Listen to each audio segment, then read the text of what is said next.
What's up, guys? My name is Nick, and welcome to the channel. In this week's episode, I'm going to be going over 3 lessons that I've learned in 2 years of dividend growth investing. So, guys, let's get right into this video. I'm sure, as you guys can tell, this last week was pretty crazy with the stock market absolutely tanking, going down a lot. But then it rose, I want to say 2% on Thursday and also 2% on Friday. If we look at the week, I'm actually positive.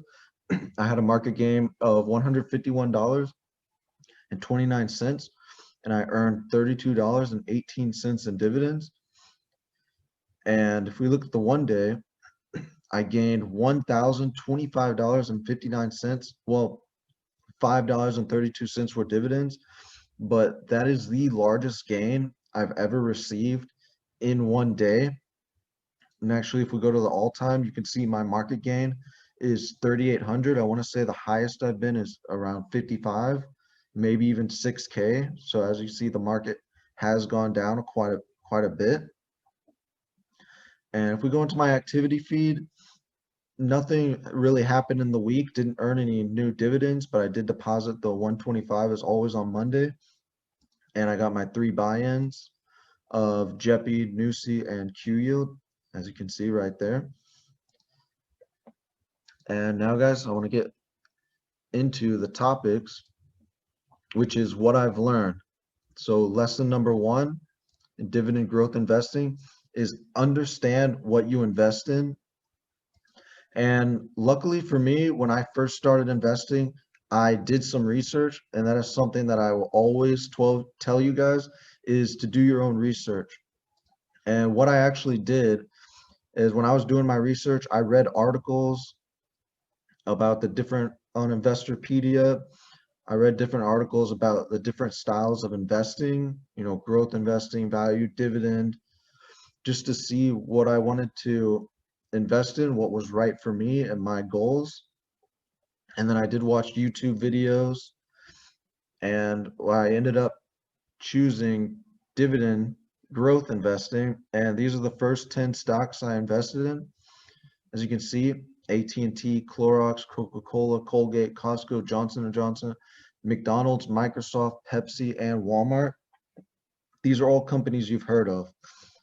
I don't think any of you guys can look at this list and say that you've never heard one of these companies. These are large businesses, large brands, and I can tell you that I understood each of these businesses, and this is the foundation of how I started investing.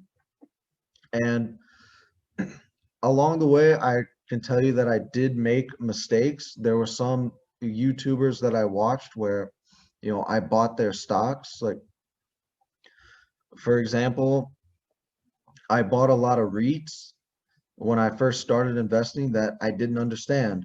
And in March of 2020, I sold out of all of those REITs that I did not understand.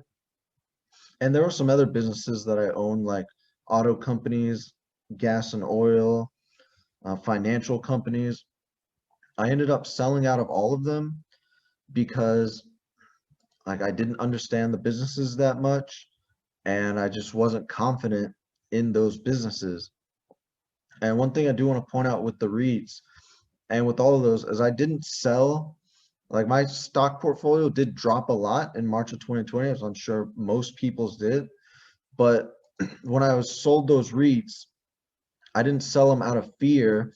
I sold them out of, oh, I have no clue what these businesses do, so I should sell them, do the research, and pick some better stocks.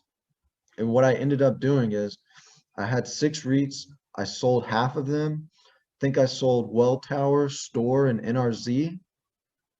And I ended up picking up Good, Stag, and BXMT.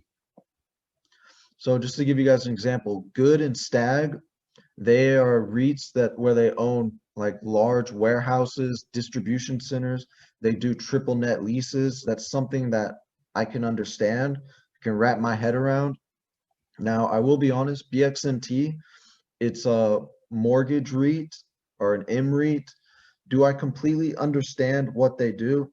I will be honest with you. No, I don't. However, I have gotten lucky, and BXMT is one of my top performing stocks. If we look at it, I've had large capital gains as well as large dividends. But what I do want to point out here is Blackstone. Blackstone is a private equity firm, and I understand private equity firms. So the reason I bought this mortgage REIT BXMT is because they have the parent company Blackstone that owns a lot of companies, owns a lot of businesses. So they have a lot of data on all of these businesses, so they know how much they can loan out another company or how much they can get a mortgage on. So I am confident in this REIT because of that. But just with saying that, don't just listen to the recommendations of anybody on the internet or anybody when it comes to a stock, whether it's your friend, your uncle, someone on YouTube, someone on TV, or what somebody wrote in an article. Always do your research, figure out what your goals are when you invest. And let's get into the second lesson, which is don't chase yield. And this is a good one because when I first started my stock portfolio, I was putting a large allocation. So you see the actual versus target, the 4% are the bolded is what I actually want to allocate, how I actually want to allocate my money into this stock. And when I first started investing, I had the highest allocations in high yield stocks, such as AT&T. I had 3M at a very high allocation. I want to say I had Altria at like 5 or 6%. And I had IBM, I think, at 5%. I just had a lot of stocks they had very high yields that I put in high allocations so I could earn more dividends.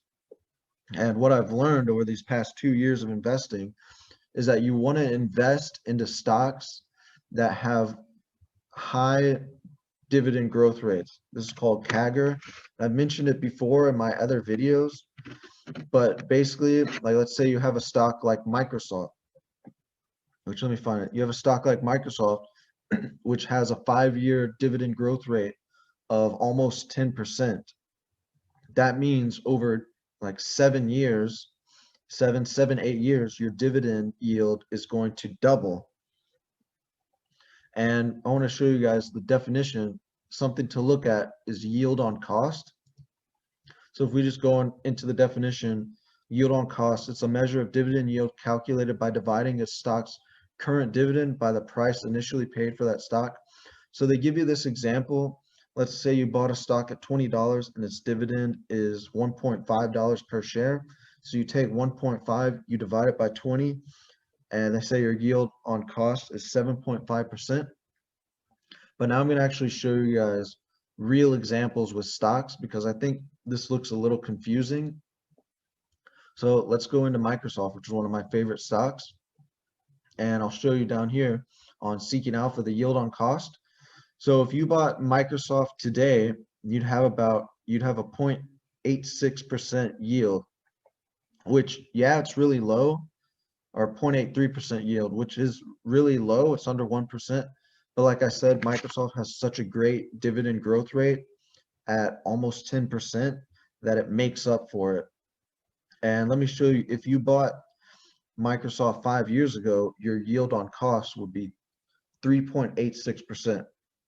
So imagine you bought one share on that date, February 24th, 2017, and then you held it until today. Your dividend yield is actually 3.84%, whereas if someone bought Microsoft today, their dividend yield is 0.83%. So you guys can see the power of buying a stock that has a high dividend growth rate and just holding on to it, letting those dividends compound. I'm actually going to show you some other examples. Like here's Texas Instrument, another great tech stock. And if you buy it today, you actually have a decent yield of 2.69%. However, if you bought it 5 years ago, your dividend yield will be almost 6%. And I know I've shown Texas Instruments in another video, but look at that 5-year growth rate, 19.78%. That is an incredible growth rate and a healthy payout ratio of just under 50%.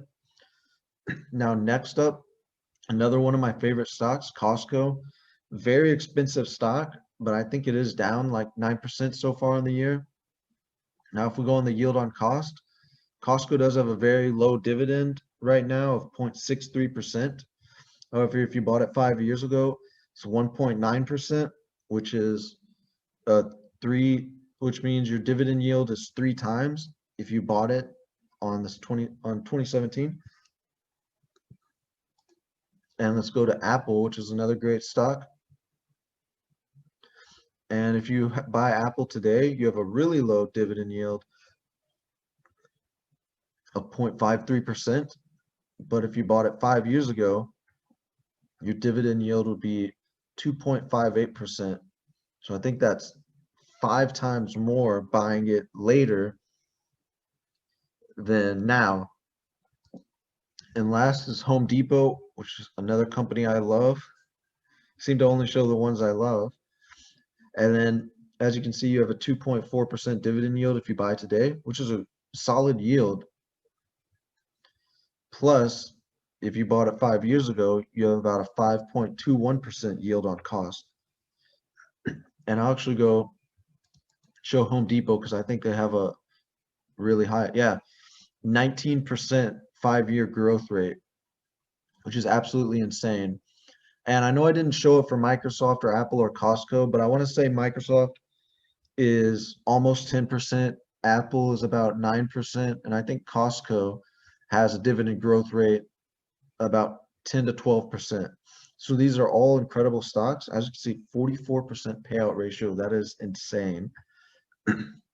This is why I would say, and this is how I've changed my portfolio.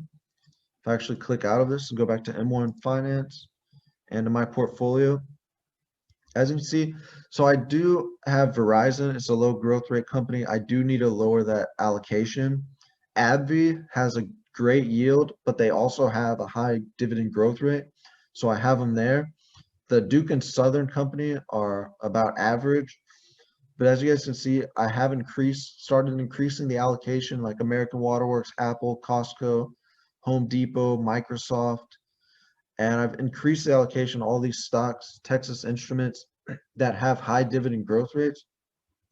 And I've significantly lowered my allocation in stocks like Altria and IBM and 3M. I've lowered those allocations because I don't have as great of a dividend growth rate. And of course, I sold AT&T.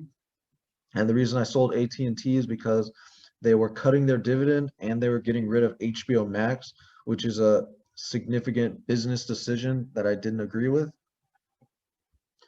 But now I want to go into the last lesson that I've learned, and that is to start investing as soon as possible.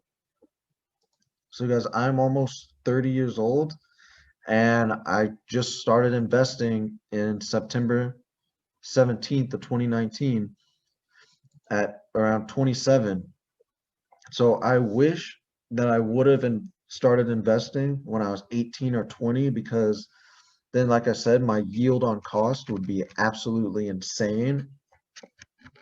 And some of my stocks I could have like 10% dividend yields. But now I'm going to have to wait, 7 to 10 years to have those high yield on costs. And it's just, I am doing good for my age with the amount of money I've invested. But like I said, you want to start investing as soon as possible. So whether you're doing dividend growth investing or growth investing, you just want to get that compounding working for you as soon as possible, because it really builds up over time, the snowball effect, especially the dividend snowball effect. Just you earn more dividend, you buy shares, you earn dividends. those dividends buy more shares of stocks. You earn more dividends. They buy more shares. You earn more dividends. Your dividends increase, which allow you to buy more shares. I would recommend get started investing today. This is the best time to do it, especially as the market is volatile. And so guys, that's the video. Thank you for watching. As always, like, comment, and subscribe if you want to see more content like this.